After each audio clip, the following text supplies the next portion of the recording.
This channel does not promote any violent, harmful, or illegal activities. All content provided by this channel is meant for an educational purpose only. Cancer Healer Center, a new beginning.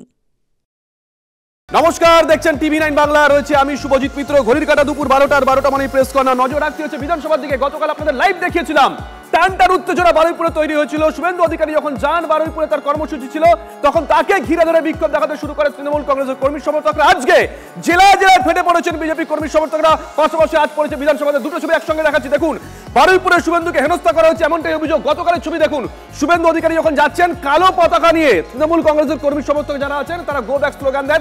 পাশাপাশি আজকে কালো পতাকা নিয়ে বিধানসভা বিক্ষোভে ফেটে পড়েন BJP বিধায়করা। পাশাপাশি নজর রাখতে হচ্ছে শঙ্কর ঘোষ এই মুহূর্তে সাংবাদিক বৈঠক করছেন। অনুরোধ করব একটু রাকেশ রোশনকে দিয়ে সুনিতা চাওলার একটা সম্বর্ধনা ব্যবস্থা পশ্চিমবঙ্গের বিধানসভায় যদি করেন, তাহলে কে নির্বোধ আর কার মাথায় সূক্ষ্ম জ্ঞান আছে চন্দ্রিমাদি বুঝে যাবেন। এর পরবর্তী ক্ষেত্রে মানে একবার এমনও ঘটেছিল বিরোধীরা সম্পূর্ণভাবে বিধানসভা বয়কট করেছিল। আপনারা কি টানা বয়কটের পথে যাবেন? দেখুন, পরিষদীয় দলের বৈঠক হবে, বিরোধী দলনেতার সাথে আমরা বসবো। আমাদের বিধায়করা প্রত্যেকেই তাদের মত রাখেন। সেই মতের উপরে দাঁড়িয়ে আমার দলনেতা সিদ্ধান্ত নেন। সেই সিদ্ধান্ত নেওয়ার পরে দলনেতার সাথে থেকে পরিষদীয় দলের পক্ষ থেকে নিশ্চিতভাবে আপনাদেরকে সূচিত করা হবে। ঠিক আছে, ধন্যবাদ। চলো, আমরা একই সঙ্গে দুটো ছবি দেখাচ্ছি। একটি ছবি দেখাচ্ছি গতকালের ছবি। গতকাল বিকেল 4টের পরে বারুইপুর পশ্চিমে স্পিকারের বিধানসভা কেন্দ্রে সেখানে নির্দিষ্ট কর্মসূচি ছিল শুভেন্দু অধিকারী। তিনি যেতেই সেখানে তৃণমূল কংগ্রেসের কর্মী সমর্থকরা তাকে দেখে গো ব্যাক স্লোগান দিতে শুরু করেন। কালো পতাকা নিয়ে ঘিরে ধরেন তারা। শুভেন্দু অধিকারী দাবি করেছেন তার গাড়ির ওপরে ক্রমাগত লাঠির বাড়ি মারা হয়, তিনি গাড়িতে ছিলেন বলে বেঁচে গেছেন। তারই প্রতিবাদে আজকে সকাল থেকে জেলায় জেলায় বিক্ষোভে ফেটে পড়েন বিজেপি কর্মী সমর্থকরা। আজ এসে পৌঁছেছে বিধানসভাতেও। পাশে যে ছবি দেখাচ্ছি দেখুন, একাধিক বিজেপি বিধায়ক তারা রাস্তায় নেমে এসেছেন, তারা প্রতিবাদে সামিল হয়েছেন, বিক্ষোভে সামিল হয়েছেন। তাদের হাতে আজকে রয়েছে কালো পতাকা।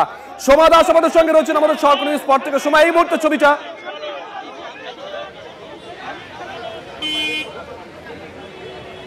দেখো, আমরা যেরকম দেখলাম যে জেলায় জেলায় আজকে বিজেপির বিক্ষোভ কর্মসূচি রয়েছে, তেমনই কিন্তু বিধানসভায় আমরা প্রথমে দেখলাম বিধায়কেরা অর্থাৎ বিজেপি যারা বিধায়কেরা রয়েছেন তারা কিন্তু বাইরে এসে কালো পতাকা দেখিয়েছেন। তারপরে কিন্তু এখানে কাগজ কেটে কাগজ ছড়িয়ে বিধানসভার বাইরে তারা বিক্ষোভ প্রদর্শন করছে।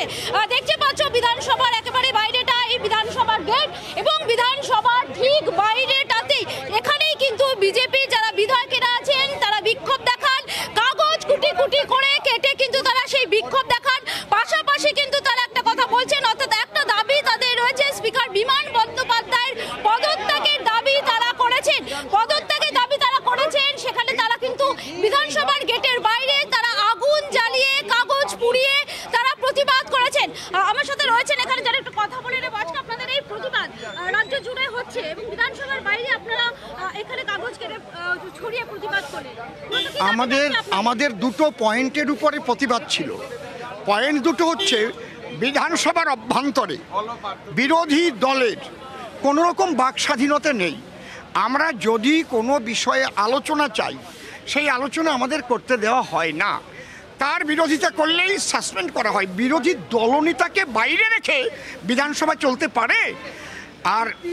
আর দ্বিতীয় পয়েন্ট হচ্ছে, এই পশ্চিমবাংলাকে আজকে পশ্চিম বাংলাদেশ পাকিস্তান করার যে ষড়যন্ত্র চলছে মাননীয় মুখ্যমন্ত্রীর তোষণের দ্বারায়, আমরা পশ্চিমবাংলার সমস্ত সনাতনীদের ঐক্যবদ্ধ করার জন্য আমরা সেই লড়াইয়ে নেমেছি। আমরা পশ্চিমবাংলাকে পশ্চিম পাকিস্তান করতে দেব না, এটা আমাদের প্রতিজ্ঞা। সমস্ত মুসলমানই আমাদের কিন্তু শত্রু নয়। যে মুসলমান ভাইরা ভারত মাতা কি জয় বলে, যে মুসলমান ভাইরা বন্দে মাতরম বলে, তারা আমাদের ভাই ভাই। কিন্তু যে মুসলমান বলে ইসলাম নিয়ে যে জন্মগ্রহণ না করেছে সে দুর্ভাগা, তাকে দাওয়াত দাও ইসলাম ধর্মে, তাকে আমি ঘৃণা করি, তার মুখে থু দেই। সোমা, বাইরের ছবি আমরা দেখছি, বিজেপি বিধায়করা কি বলছেন সেটাও তোমরা শোনাচ্ছ। একবার ভেতরের ছবি দেখি। প্রদীপ্ত কান্তি ঘোষ আমাদের সঙ্গে রয়েছেন, আমাদের সহকর্মী। প্রদীপ্তর কাছে যাবো। প্রদীপ্ত, বিধানসভার ভেতরে ক্যামেরা এলাও নয়, তাই আমরা লাইভ টেলিকাস্ট করতে পারি না, অনুমতি দেওয়া হয় না আমাদের ক্ষেত্রে না, মানে যে কোনো সংবাদ মাধ্যমের ক্ষেত্রেই। বাইরের ছবি সময় দেখিয়েছে, ভেতরে ঠিক কি ঘটেছিল? দেখো, ঠিক যখন 11টা বাজে বারুইপুরের ইস্যুকে কেন্দ্র করে উত্তাপ চড়তে শুরু করে, তার কারণ বিরোধী দলের মুখ্য সচেতক শঙ্কর ঘোষ তিনি প্রসঙ্গ উত্থাপন করেন এবং তিনি বলেন যে রাজ্য সরকারের বিবৃতির প্রয়োজন রয়েছে। যে ঘটনা গতকাল ঘটেছে, বিরোধী দলনেতা সহ বিজেপির 50 জন বিধায়কের উপরে প্রাণঘাতী হামলার মতো ঘটনা ঘটেছে এবং পুলিশের নিষ্ক্রিয়তা, এবং তাদের অভিযোগ যে পুলিশকে জানিয়ে তারা গিয়েছিলেন সেখানে, তারপরও কি করে শাসক দলের কর্মসূচি একই রুটে অনুমোদন দেওয়া হয়েছিল। এরপর দেখা যায় যে এবং রাজ্য সরকারের বিবৃতি দাবি করলেও রাজ্য সরকারের তরফ থেকে উপস্থিত যারা ছিলেন তারা কোনো বিবৃতি দেননি এবং দেখা যায় যে স্পিকার বিমান বন্দ্যোপাধ্যায় তিনি বিধানসভার যে কাজকর্ম রয়েছেন সেই কাজকর্ম চালিয়ে যেতে থাকেন।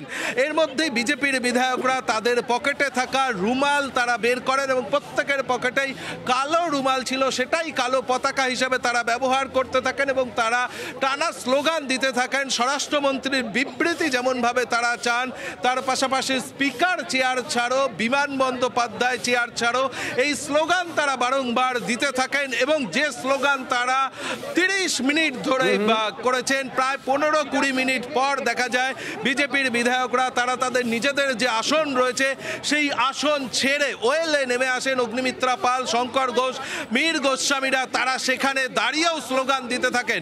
যদিও তৃণমূল কংগ্রেসের তরফ থেকে দেখা যায় যে কোথাও কোনোভাবেই কোনো প্ররোচনা বা এর মধ্যে যে পাল্টা স্লোগান আমরা অন্যান্য দিন দেখে থাকি সেই ছবি কিন্তু আজকে ধরা পড়েনি। তৃণমূল কংগ্রেসের বিধায়করা তারা শান্তভাবেই বসেছিলেন এবং দীর্ঘ সময় ধরে প্রায় 32-33 মিনিট ধরে এই স্লোগানের মাত্রা বাড়ানো এই সমস্তটা বিজেপির বিধায়করা তারা করতে থাকেন। তারই মধ্যে স্পিকার বিমান বন্দ্যোপাধ্যায় মন্তব্য করেন যে গণতন্ত্রে এভাবে চেয়ার পাওয়া যায় না, চেয়ার পাওয়ার জন্য বিজেপি বড় বেশি অধৈর্য হয়ে পড়ছে, যা গণতন্ত্রের পক্ষে লজ্জা।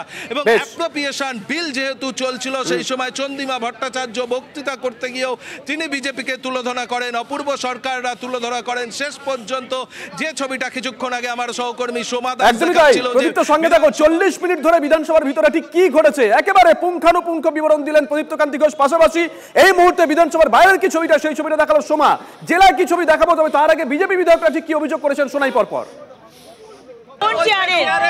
কোন চেয়ারের জন্য কোন চেয়ার? আজকে 1 বছর বাকি ইলেকশন, আজকে চেয়ারের কথা বলছেন, তাহলে আপনারা কি বলছেন যে যেখানে হিন্দুদের উপর অত্যাচার হচ্ছে আমরা প্রতিবাদ করব না? আপনারা কি বলছেন যে যেখানে আমাদের মানুষের জন্য কথা বলতে যাচ্ছি আপনি সাসপেন্ড করে দিচ্ছেন, মাইক বন্ধ করে দিচ্ছেন, মার্শালকে দিয়ে চাংদোলা করে বাইরে করে দিচ্ছেন, আমরা প্রতিবাদ করব না? এটাই কি বলতে চাইছেন? হাওয়ায় চিৎকার যদি করি, এই চিৎকার বাংলার মানুষের হৃদয়ে পৌঁছচ্ছে, বাংলার মানুষের জন্য চিৎকার করছি। 26-এ বুঝতে পারবেন হাওয়ায় করলাম না কিসে করলাম।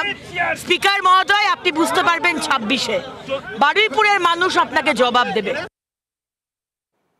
তৃণমূলের হারমাত জেহাদিরা বিমান বন্দ্যোপাধ্যায়, মমতা বন্দ্যোপাধ্যায়ের নির্দেশে আমাদের উপর আক্রমণ করে এবং বিরোধী দলনেতাকে হত্যা করবার চক্রান্ত করে চেষ্টা করে, আমরা তারই মধ্যে আমাদের প্রোগ্রাম কার্যকর করে আমরা সেখান থেকে প্রাণ নিয়ে ফিরে এসেছি এবং বিমানবাবুর নিজের বিধানসভা কেন্দ্র, সেই বিধানসভা কেন্দ্রে বিমান বন্দ্যোপাধ্যায়ের নির্দেশে আমাদের আক্রমণ করা হয়েছিল, বিরোধী দলনেতাকে হত্যা করবার চেষ্টা করা হয়েছিল, বিধায়কদের হত্যা করবার চেষ্টা করা হয়েছিল। তাই আমরা আজকে বিধানসভার অভ্যন্তরে স্পিকারের পদত্যাগ, মুখ্যমন্ত্রীর বিবৃতি দাবি করে আমাদের বিক্ষোভ জানিয়েছি। লিডার অফ অপোজিশন রাজনীতির অভিধানে শ্যাডো চিফ মিনিস্টারও কেউ কেউ বলে থাকেন, বিজেপি অভিযোগ করছে তাকে আক্রমণ করা হয়েছিল। তারই প্রতিবাদে আজকে রাজ্য জুড়ে বিজেপি কর্মী সমর্থকরা রাস্তায় নেমে আসছেন।